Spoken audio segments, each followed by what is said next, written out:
Saludos a todos, estimados estudiantes y público que ve este video. Soy el doctor Joel Beltré y hoy estaremos compartiendo un interesantísimo tema y es la radiografía de tórax. Espero que este tema sea de mucho provecho para todos ustedes. Antes de iniciar de hablar del tema como tal, lo primero que debemos es conocer cuáles son los elementos que componen el equipo de rayo X. Un equipo de rayo X básicamente está compuesto por dos elementos: el tubo de donde se van a emitir los rayos X y un chasis. Este tubo está compuesto por varios elementos a su vez, como son una ampolla de vacío, un ánodo, un cátodo, un generador de energía, etcétera. Temas que vamos a tratar en nuestro encuentro sincrónico. Pero también tenemos el segundo elemento a mencionar, que es el chasis. Básicamente es una placa de metal, que es el elemento donde se va a colocar el paciente, la parte anatómica a la cual se le va a tomar la impresión, los rayos X, y es la parte que va a detener los rayos X. Generalmente este equipo viene acompañado de una cama, donde se coloca al paciente en diferentes posiciones que mencionaremos más adelante. Aquí vemos algunos ejemplos de cómo se coloca el paciente con relación al chasis y con relación al tubo emisor de los rayos X. Esta es una mnemotecnia que siempre menciono al inicio de esta clase de manera fácil para memorizar el tema completo relacionado a radiografía de tórax. Y es que en radiografía de tórax todo es 4. 4 técnicas, 4 densidades y 4 patrones. En esta clase estaremos tratando las técnicas y las densidades. Los patrones la trataremos de manera didáctica en nuestro encuentro sincrónico. De las 4 técnicas tenemos la centralización, la inspiración, la penetración y la rotación. Y dentro de las densidades tendremos la densidad aire, la densidad grasa, la densidad agua y la densidad hueso, las cuales iremos viendo una por una y en detalle a continuación. Realmente en la práctica clínica diaria, lo correcto y lo metódico es primero evaluar la técnica de la radiografía y posteriormente pasar a evaluar las densidades buscando los patrones. Pero con fines pedagógicos, daré explicación primero a las densidades y posteriormente a las técnicas. Entonces, hay dos densidades que son las dos densidades opuestas. Tenemos la densidad aire y la densidad metal. Y hay que en radiología se manejan dos conceptos básicos con respecto a las densidades, y es lo de radio lúcido y radio opaco.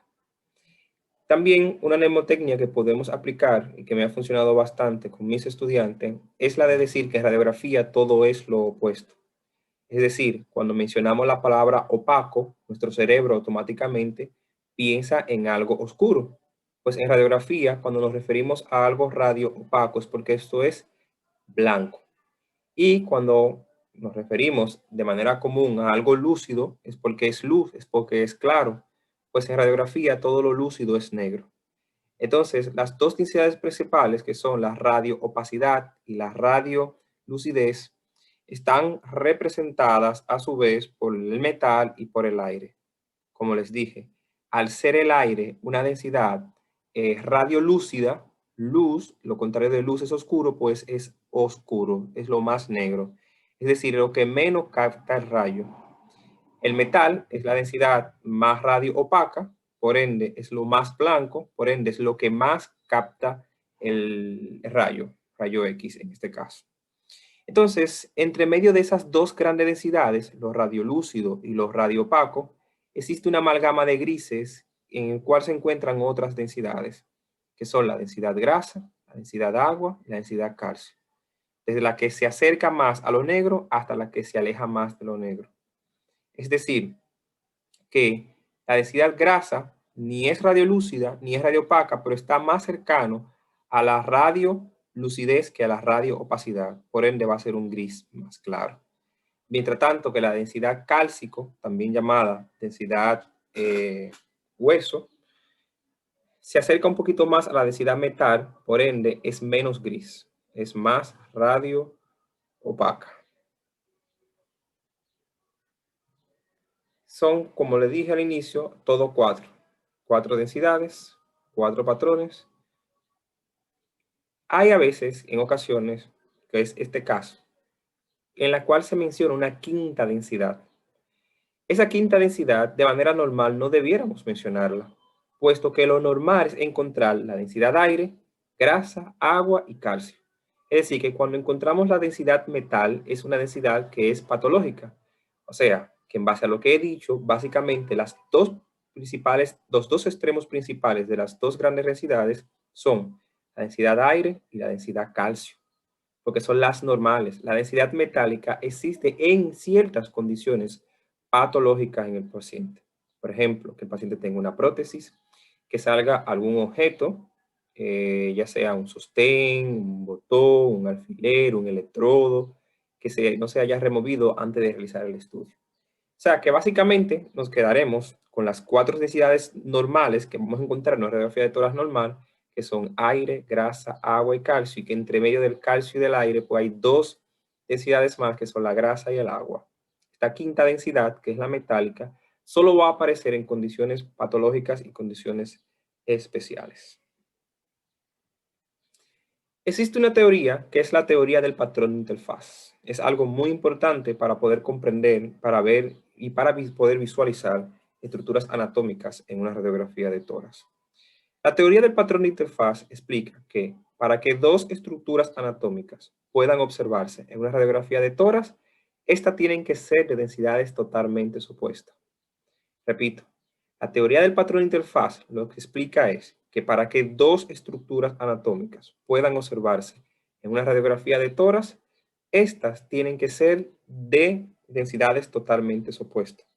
Y por esta razón es que en una radiografía de tórax no puede observarse los alveolos, puesto que los alveolos, bueno, de manera normal, claro está, los alveolos son densidad aire, el parénquima pulmonar está representado por densidad aire, y como son ambos de una misma densidad, no pueden observarse, solamente se observa una sola densidad.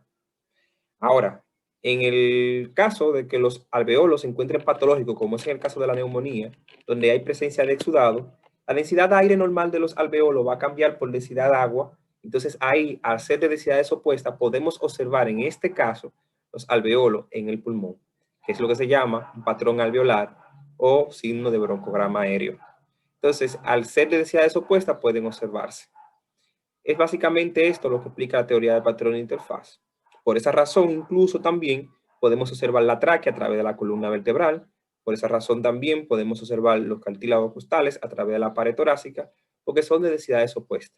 Si fueran la misma densidad, solo observaríamos una sola densidad, que es la densidad que generalmente es más radioopaca, la que más capta rayos. No podemos seguir avanzando este tema sin antes hablar de lo que son las proyecciones radiográficas. Pensemos en la radiografía como si fuera una fotografía. Las proyecciones radiográficas básicamente lo que se refieren es a la posición en la que nos tomamos la fotografía. Si fue un selfie, si es una fotografía de espalda, si es una fotografía de lado. Básicamente es parecido. Existen muchas proyecciones radiográficas, pero aquí solamente mencionaremos las más utilizadas. Entonces, el concepto de proyecciones radiográficas se toma en cuenta 2 criterios, básicamente.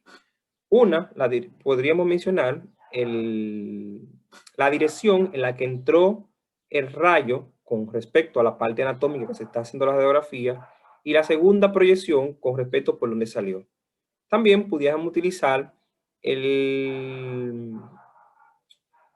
la parte anatómica, cómo se encuentra en relación al tubo y al chasis. Es decir, la primera proyección que estamos mencionando aquí es la postero-anterior, abreviada comúnmente como PA, radiografía de tórax PA. Quiere decir que si usamos el primer criterio, estoy diciendo que el rayo entró por la parte posterior y salió por la parte anterior. En este caso, como estamos hablando de radiografía de tórax, entró por el tórax posterior y salió por el tórax anterior. Si utilizamos el segundo criterio, que fue la relación de la parte anatómica con el tubo y el chasis, estoy diciendo que si es una radiografía posterior-anterior de tórax, entonces el tórax anterior le está dando el frente al tubo y el tórax anterior le está dando el frente al chasis. Entonces, sabemos que anatómicamente no existen relaciones anteroposteriores, es decir, yo no puedo decir que una estructura anatómica es anterior y posterior a la vez. O sea, que lo que estoy explicando es que esta relación con respecto a estas variedades de proyecciones radiológicas es con respecto a por dónde entran los rayos X y por dónde salen, o también pudiéramos decir que en qué lugar o respecto a qué posición se encuentra la parte anatómica a la cual se le está tomando la radiografía de tórax. La radiografía de tórax posterior anterior es la que más suele utilizarse en medicina interna, puesto que esta nos ayuda a evaluar casi todo el mediastino, dígase pulmón, corazón, grandes vasos, las estructuras que se encuentran en el mediastino medio. Es la radiografía, como repito, más utilizada, es la que más comúnmente se hace, es la que más de rutina se hace. Pero también tenemos su contraria, por decirlo así, que es la radiografía anteroposterior. Es decir, que en este caso, como seguimos hablando de radiografía de tórax, el rayo entró por el tórax anterior y salió por el tórax posterior. Es decir, que el tórax anterior se encontraba de frente al tubo y el tórax posterior se encontraba de frente al chasis, lo que es una radiografía anteroposterior o AP. Es una radiografía que como el tórax se encuentra de frente al rayo, o sea, el rayo lo va a penetrar directamente, los elementos que forman parte de la caja torácica, de la parte anterior, van a captar todo el rayo. Y como son elementos óseos, son densidades más radiolúcida, pues, más radiopaca, perdón, pues van a verse un poquito más blanca y no van a permitir evaluar correctamente todos los órganos de mediastino. Por ende, es un tipo de proyección que se utiliza más para evaluar la caja torácica. Dígase fractura costales, fractura de esternón, etc. También tenemos dos proyecciones más que son la proyección lateral derecha y lateral izquierda.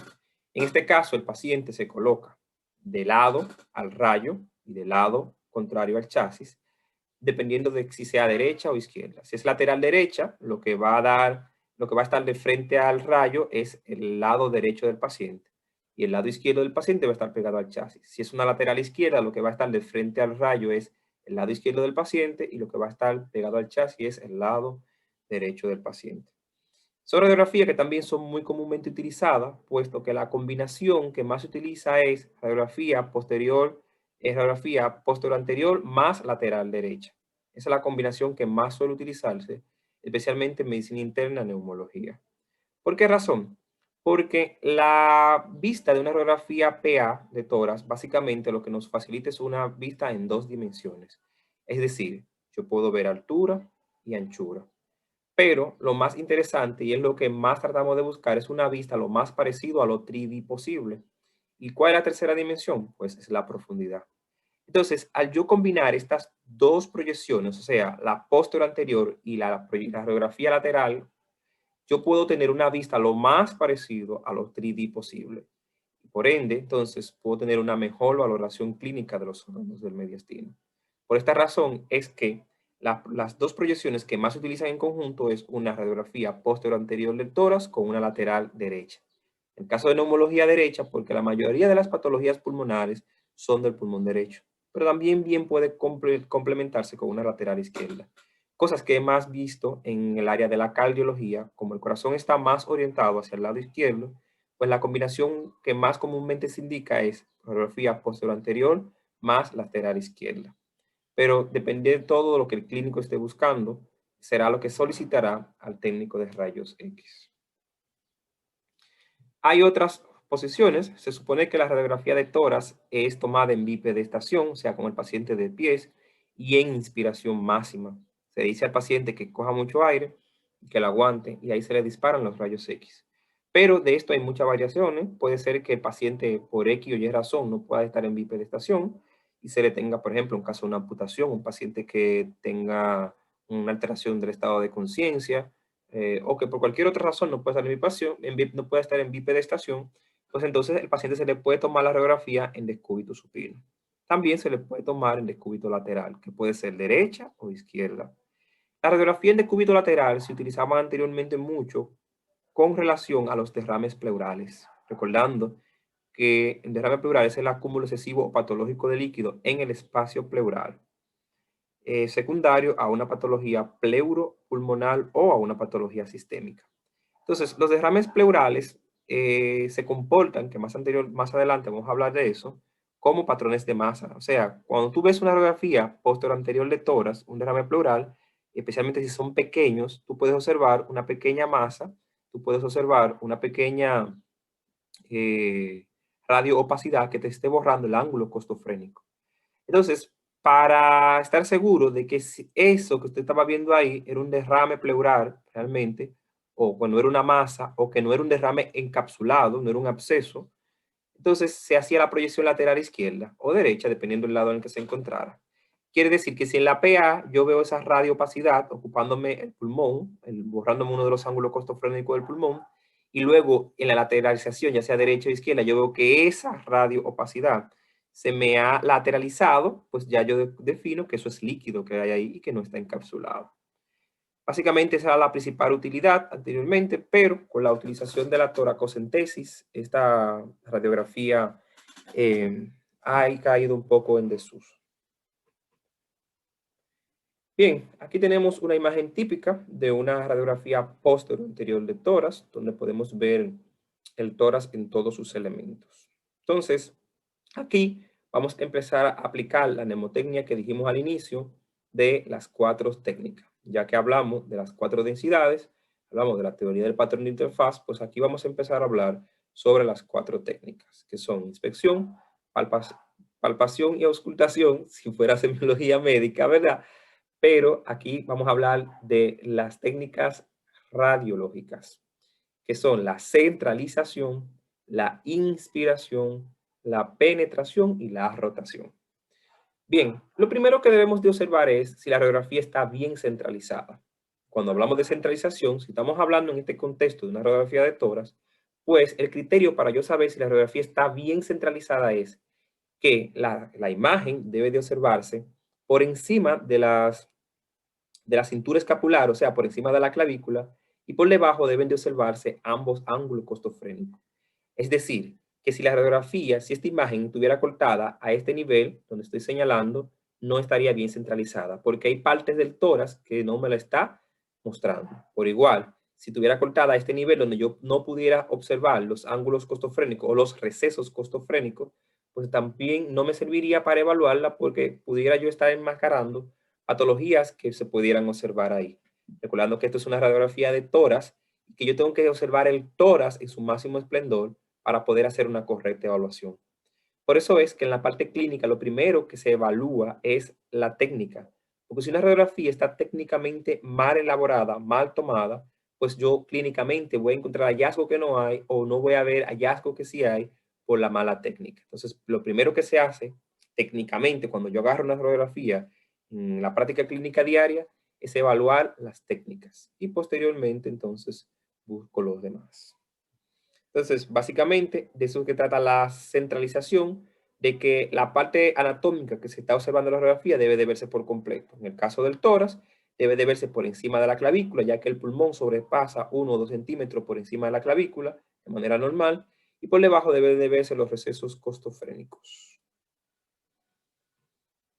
Aquí tenemos otro ejemplo de una radiografía posterior anterior del tórax, donde pueden observarse todos los elementos que he mencionado anteriormente. Puedo observar por encima de mi clavícula y pueden observar también por debajo mis ángulos costofrénicos. También hay autores que mencionan que la distancia que tiene que haber entre un borde y otro, o sea, del borde externo a la parte anatómica y del borde externo izquierdo a la parte anatómica debe ser igual. Pero esto no se toma tanto en cuenta.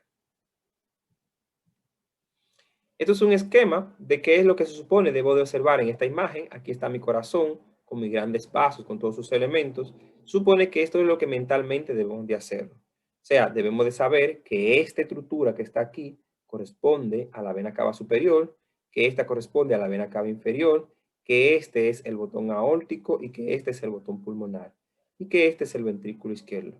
Aquí se les esquematiza para que tengan una idea mental de las imágenes que debemos de hacer en nuestra mente cuando estamos frente a una radiografía de tórax. Aquí otro ejemplo, y aquí también puedo aprovechar para explicarlos de la teoría del patrón de interfaz que explicaba al inicio. Miren la tráquea, como se observa. Miren la tráquea que se divide en su bronquio principal derecho y su bronquio principal izquierdo. Se recuerdan también de la segunda mnemotecnia que le mencioné, y es que en radiografía todo es al revés. Lo que es derecho para mí es lo izquierdo del paciente, y lo que es izquierdo para mí es lo derecho del paciente. Es decir, que si mi mano derecha está hacia ese lado, ese es el lado izquierdo del paciente. Si mi mano izquierda está de este lado, pues ese es el lado derecho del paciente. Eso se lo digo con respecto a cuando estamos describiendo una radiografía, que uno dice, en el pulmón derecho hay tal densidad. Entonces, ustedes suelen confundirla porque no saben saber hacia qué lados dirigirse. Otros mnemotecnias o trucos que se utilizan es el corazón. Se supone que el ápice cardíaco está hacia el lado izquierdo, pero de esto no podemos confiarnos mucho, puesto de que puede pasar que el paciente tenga un situs inversus o tenga una destrocardia. Es decir, que tenga los órganos rotados hacia el lado contrario, y hemos tenido la experiencia clínica de esto. Entonces, no es una forma fidedigna de saber. Anteriormente también se utilizaba lo que era la rotulación, y era como una marca, un sello que se le ponía a la radiografía para indicar que eso iba hacia la parte superior, que es el lado derecho del paciente, pero ya esto en los últimos años, con las radiografías digitales, y esto se ha ido perdiendo. Aquí tenemos una radiografía lateral derecha, como les decía. Si yo aquí observo una radioopacidad, o sea, una mancha blanca, a este nivel, a mí me interesa saber qué tan profundo llega esa mancha. Como yo la estoy viendo de frente, yo no puedo verla. Por eso le decía que siempre se combina con una radiografía lateral para yo saber qué tan profundo me llega. Se pueden observar, ahí pueden observarse los elementos del hilio pulmonar derecho, cómo penetran y todo lo que se encuentra en el mediastino anterior y también en el mediastino medio posterior. Aquí es otro esquema de cómo debe de ir la tráquea, una tráquea que está central, que se divide en sus dos bronquios principales, su primera generación bronquial, que esto lo vamos a ver más adelante cuando estemos hablando de los patrones radiográficos, cuáles son las patologías que desvían la tráquea hacia un lado y hacia otro.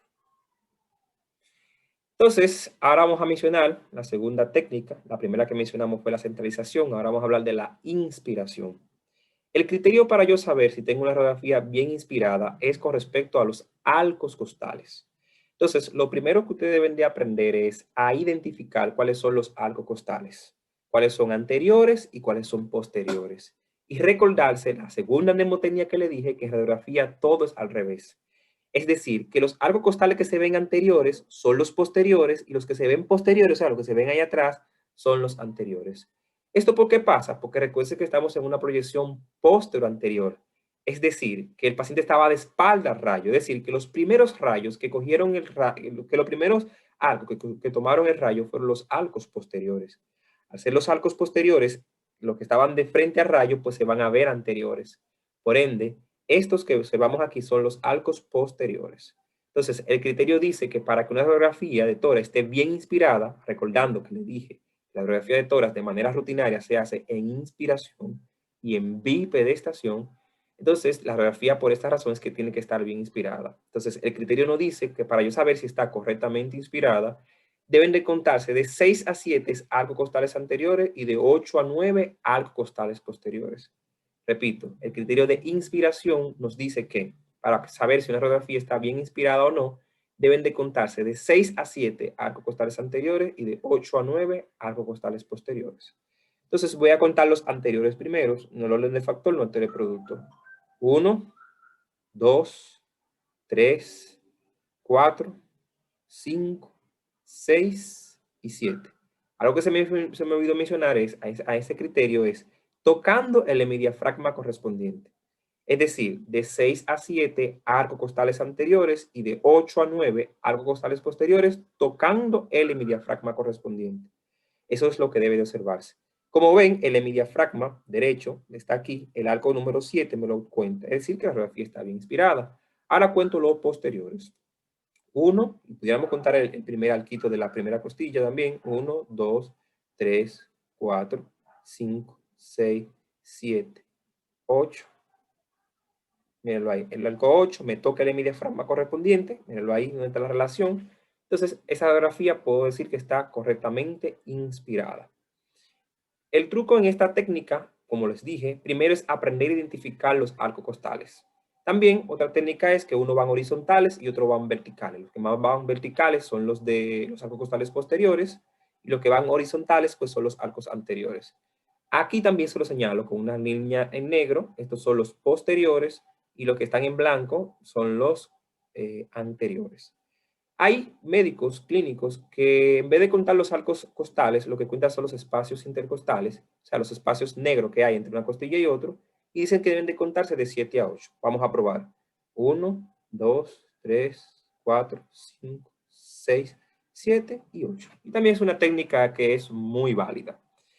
Esto es muy importante que se haga porque si ustedes evalúan una radiografía clínicamente con una mala inspiración o muy inspirada, van a encontrar patologías que realmente no existen en el paciente. Aquí lo que estamos señalando es, con estas imágenes, la delimitación de los omóplatos.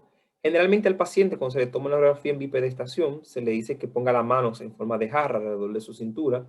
Esto para sacar los omóplatos. Repito, por lo mismo de la teoría del patrón de interfaz. ¿Se recuerdan que al inicio dijimos que la teoría del patrón de interfaz nos explica que para que dos estructuras anatómicas puedan observarse, tienen que ser de densidades totalmente opuestas? El omóplato es densidad hueso. El pulmón es densidad aire.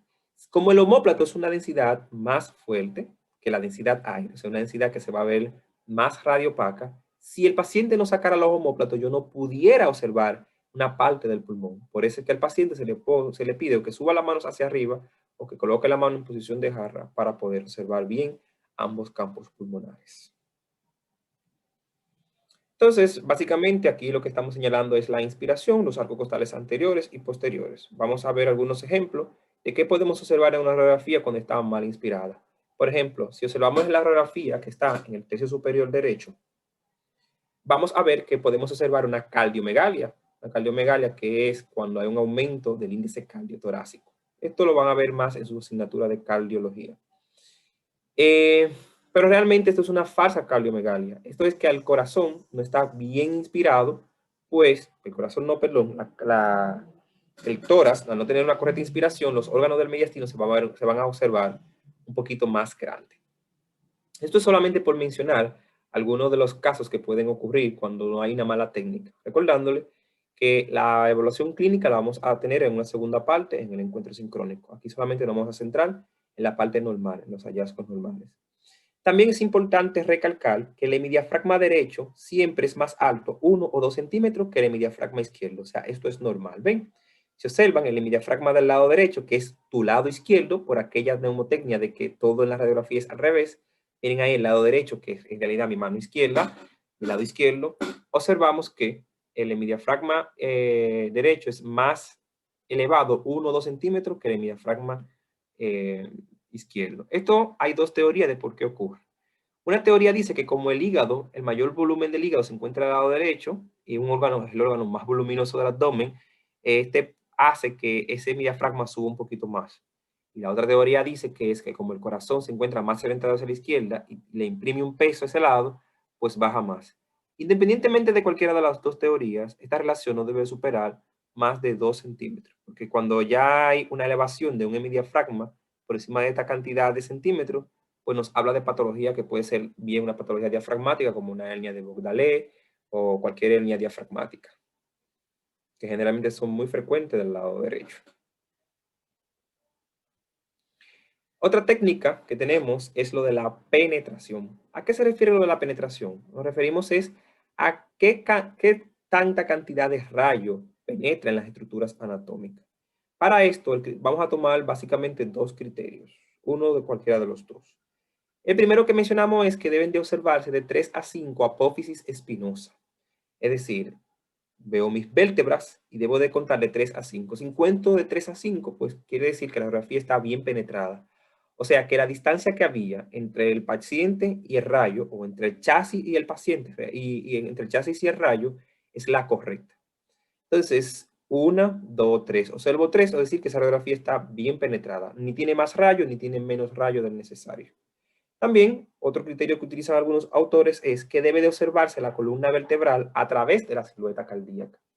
Entonces, como ustedes pueden ver en esta imagen que le coloco acá, como yo puedo observar mis cuerpos vertebrales a través de la silueta cardíaca. Es decir, que una radiografía está correctamente penetrada, o sea que la distancia que había rayo chasis o rayo paciente es la correcta. Básicamente, como les dije al inicio, imaginémonos que esto fuera una radiografía, una fotografía. Si yo me tiro una fotografía desde muy lejos, no me voy a observar bien. Y si me la tiro desde muy cerca, me voy a observar muy mal. Entonces, básicamente a esto que se refiere la penetración. Y la última técnica es la de la rotación. se supone que la radiografía no debe de estar rotada. O sea que básicamente eso es lo que yo voy a investigar cuando yo tenga la radiografía en mis manos, que no haya rotación. Y para esto, la articulación manubrio esternal tiene que estar, o la articulación de la clavícula con el esternón, tiene que estar equidistante de la apófisis espinosa. O sea, se va a observar así. Realmente sabemos que anatómicamente la clavícula, perdón, nunca se relaciona con la apófisis espinosa. Pero en la imagen podemos sí observar una relación entre la articulación de la clavícula con respecto a la apófisis espinosa. Entonces, la distancia que tiene que haber entre la apófisis espinosa y ambas clavículas debe ser la misma. En este caso, como observamos, hay una relación desproporcional. Es decir, que esa paciente, esta imagen, tiene una rotación hacia la derecha. O sea, que está más rotada de este lado. Y básicamente, esto es lo más importante. Esta es una imagen de una radiografía anteroposterior. ¿Cómo sé que es anteroposterior? Fíjense cómo se observan los elementos del esternón. Como les dije, en la radiografía anteroposterior, todo el tórax anterior está de frente al rayo, por ende, los elementos de la caja torácica anterior van a captar todo el rayo y no me van a permitir evaluar correctamente el corazón ni los pulmones. Fíjense cómo está el esternón ahí, miren cómo se delimita el esternón. Podemos tomar un lápiz y delimitarlo para que lo vean. Es una radiografía que, como le dije, básicamente se suele utilizar más para evaluar trauma de caja torácica. Miren ahí, ese es el esternón. Miren cómo yo lo delimito. Por eso me doy cuenta que es una radiografía AP, antero-posterior. Mírenlo aquí también, en la imagen de aquí arriba, cómo yo puedo delimitar mi esternón. Miren las clavículas donde van, que se articula con el esternón. Realmente, también otra forma es que las clavículas en la radiografía anteroposterior suelen verse más verticales. Y también los hilios pulmonares suelen observarse más en la radiografía anteroposterior. Aquí sí estamos viendo la última técnica que mencioné, que era la equidistancia entre la articulación entre la clavícula y la apófisis espinosa. Entonces, aquí sí vemos que no hay ningún tipo de rotación, que está correctamente, que no está rotada esta radiografía. Y eso es lo correcto, que una radiografía no pueda estar rotada. Estas son algunas imágenes en generales que decidí poner. Y estos son algunos de los patrones que vamos a tratar en la próxima clase, en el próximo encuentro sincrónico, con respecto a las técnicas. Miren esto, a grosso modo, se lo voy a mencionar. Cuando una radiografía está muy penetrada, fíjense que yo no puedo observar la columna vertebral a través de la cámara de la silueta cardíaca, que ese era uno de los criterios que se utilizaban para saber si había una correcta penetración de los rayos o no. Miren ahí cómo está muy penetrada. Fíjense que puedo contar más de 5 apófisis espinosas.